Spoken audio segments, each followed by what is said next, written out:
From our newsroom in Washington, D.C. now, a member of Congress was carjacked at gunpoint near the Capitol last night.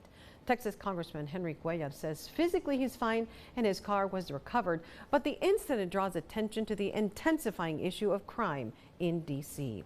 Washington, D.C. correspondent Hannah Brent has the details.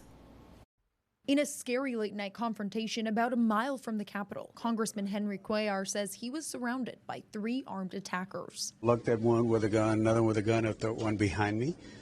So they said they wanted my car. I said, sure, you got to keep calm in those situations. And then they took off. The Texas Democrat says he's fine now and thanked police for their quick response. They recovered the car. They recovered everything. What really got me upset was they took my sushi. But anyway, that's something else.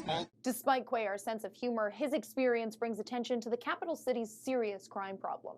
According to police, carjackings in D.C. have more than doubled this year, and homicides and violent crime in the city are up too. The message is very simple. You got to support law enforcement. This isn't the first time crime has touched Congress. In February, Congresswoman Angie Craig was assaulted in her D.C. apartment building, leaving her with bruises. And in March, a Senate staffer was stabbed outside of a D.C. restaurant. Now, Cuellar's carjacking is bringing this issue back to the forefront. And I think the incident last night is an example of what happens in cities that are run by Democrats where crime is rising. Just 2 weeks ago, Republican Brian Steele held a congressional briefing for lawmakers and staff about safety in D.C. He calls the situation a crisis created by Democrat policies. We've been working to make this city safe, but just soft on crime policies that are really running rampant, and people who live here, visit here, work here are paying the price for that. In Washington, I'm Hannah Brent.